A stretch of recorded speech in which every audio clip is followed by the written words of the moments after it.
Welcome back to the kitchen here on the Smallholding, and today one of my tasks is preserving all of the meat that Stephen butchered last night. If you're new here and you don't know what we're talking about, here on the Smallholding every year we try and raise as much of our own meat as possible. We are self-sufficient in everything other than beef.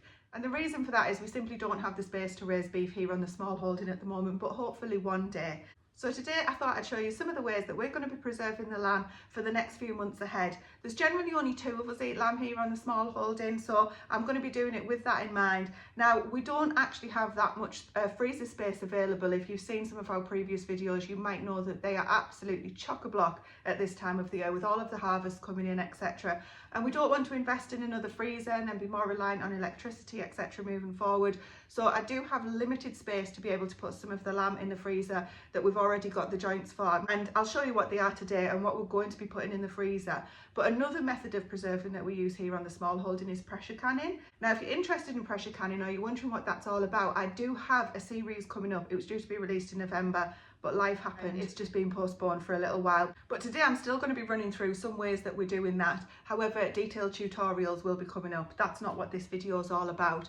So first up, we've got a huge bowl here of diced lamb, and I'm literally just going to be doing 4 full jars, so jars this side, purely of just lamb. I'm going to add a little bit of salt, but no other ingredients to it, because we've found it's so useful to have these kind of things on the shelves or in the freezer if you do have the space for that. So the meat is cooked, ready to use. So I could take it out, add it straight into a frying pan, brown it off a little bit and add it to kind of wraps or tacos or that kind of thing, or tip it into a pan, add a nice homemade sauce over the top, etc., and just warm it through for 10 minutes and already done, meal on the table, ready to go. Now, recently, you may or may not have seen, we've had a few things that have thrown us a few curveballs in over the last few weeks and months. One of them where our dog ended up going in for emergency surgery, so we had a week or more where things were just all upside down, and having these meals on the shelves ready just to heat up was an absolute lifesaver. So that's another one of the reasons why, when the days are either you just can't be bothered or something happens or somebody else needs to step in who maybe doesn't cook,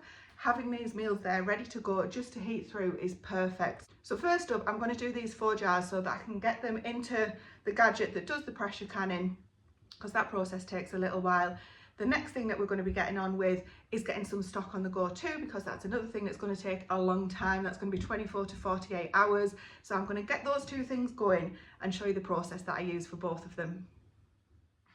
So the first thing I'm going to be doing to get this meat preserved is taking 4 clean jars. They don't need to be sterilised because the pressure canner will sterilise them. It's going to be pressure canning for more than 10 minutes. And add in half a teaspoon of salt. My hands are being washed before anybody wonders about that. And we're just going to start adding in the diced, I was going to say beef then. We're just going to start adding in the diced lamb to each jar, and then I'm going to pack it down to make sure there's no air bubbles.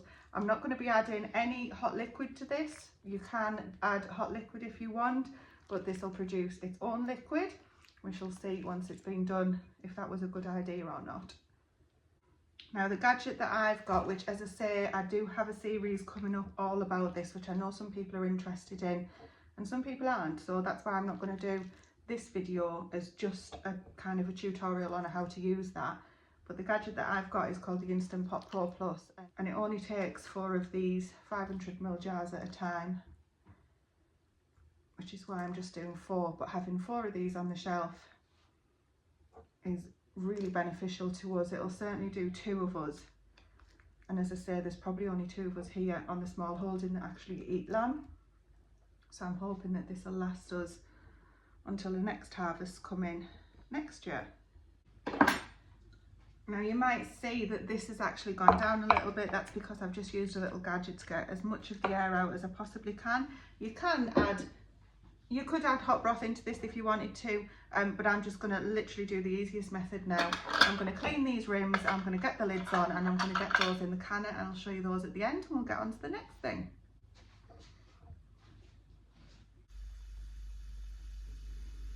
Now, for the next really important item that we have on the shelves, it's stock. So anytime that we've got any bones coming into the house or anything that we can make meat stock from, obviously you can make it from vegetables, but focusing on the meat side of things this time, It's so good for you. And as Stephen and I are getting older, we're certainly looking for things that can add much more benefit to our health, and stock is high up on the list. I'm not just talking something that's been simmered for 30 minutes. I'm talking that we're going to be leaving it for 24 to 48 hours, and then it's going to reduce down, it's going to get all that collagen goodness in it, and it's just going to be feeding your body just health basically. So I've been into the garden, I've grabbed some celery. We're on rations for celery now, we're getting down to the last bits. It's not bothered by the frost that we've had though, or the snow. And also three big sprigs of rosemary. We've got rosemary in abundance, and what better pairs with lamb. Now what I've also done is I've got one onion that's decided to try and regrow, and I've got a couple of others that are looking a little bit like they need using sooner rather than later. So I'm going to use those as the base vegetables. Unfortunately, we're low on carrots. You might have seen that on a previous video. So we don't want to be using our carrots for stock at the moment. I'm more than happy with those vegetables that we've got. I'm going to add a splash of vinegar in, salt and pepper, peppercorns rather than ground pepper. And then I'm just going to put the bones in and leave that go. That'll be absolutely fantastic. So I'll get on with that now, and we'll meet up afterwards. Now this celery has still got the leaves on it, as you see. That gives a lot of fantastic flavour, and I'm just literally laying that along with the rosemary after giving them a quick rinse on the bottom of the slow cooker. I am using my bigger slow cooker. I think this is a 6 or an 8 litre, I can't quite remember. So that's going to give us at least 5 or 6 litres of stock ideally from this. Now I would use our Arga for this as well, but I just wanted to use the slow cooker to show everybody how you guys can do it at home. Now you can leave the skins on of the onions. The papery skins will give a little bit of good colour to the stock. I'm just going to take those roots off because there might still be a bit of dirt in there, and then just chop this onion down the middle. Now if you are wanting to do this at home and you haven't raised your own animals, then you could just go to the butchers and say to them, can you reserve me some bones please? And 9 times out of 10 I'm pretty sure that any decent butcher will do just that for you. I know Stephen does that at his place. They don't like to see anything go to waste, so why not give it a try? Or if you're using a chicken for your Sunday dinner, then I'm just going to take that green bit out because that might make it a little bit bitter where they were growing out of it. Yeah, if you're using a chicken for your Sunday dinner, then you can keep the carcass of that and use the carcass as part of to create the stock from as well, and that'll be absolutely delicious too. Exactly like they would have done back in the day. Nothing goes to waste, and I tell you what, I think that they were so much healthier. I'm not sure. Less convenience food. Let's not jump on that bandwagon, hey, because we take part in that as well more than we would like. Now you see this onion here has started to rot, and I'm going to cut a bit more out of it, but the rotting has gone a lot further through than I would like. So I'm not going to use that because I don't know if it's discoloured the taste or bittered the rest of the onion, unfortunately. So I'll just leave those 2 onions in. That will give it a perfect flavour. I wasn't too worried about the one that had already regrown because you can actually eat those as well. We do make a pesto out of the onion tops, so I'm more than happy with what's in there. I'm going to get the bones in, top it up with water, salt and pepper and a dash of vinegar, and get that on. There's something deeply satisfying about preserving food at home. Here the lamb has just finished its time in the pressure canner. It's made it tender, flavourful and ready to be transformed into a hearty meal when we most need it. The beauty of pressure canning is it just takes a little bit of effort now to enjoy the convenience and the nourishment of these homemade meals later on. So with that lamb complete, it's time to turn my attention to the vegetables. Scotch broth's on the agenda, and Scotch broth is as much about the veg as it is about the meat. Fresh seasonal ingredients that bring a depth and character to that dish. Now I'm starting with the leeks and carrots. Both have been harvested from the Smallholding. Unfortunately, it's looking like the carrots aren't going to last us very long, so that makes these meals in jars even more special. Now I'm cutting the leeks and the carrots just into even pieces to ensure that they'll both cook through about the same time and fit perfectly into the jars. The carrots add a natural sweetness to the dish, balancing the richness of the lamb, while the leeks bring a subtle, savoury note that rounds out the flavour. It's truly amazing how such humble ingredients can come together to create something so hearty and wholesome.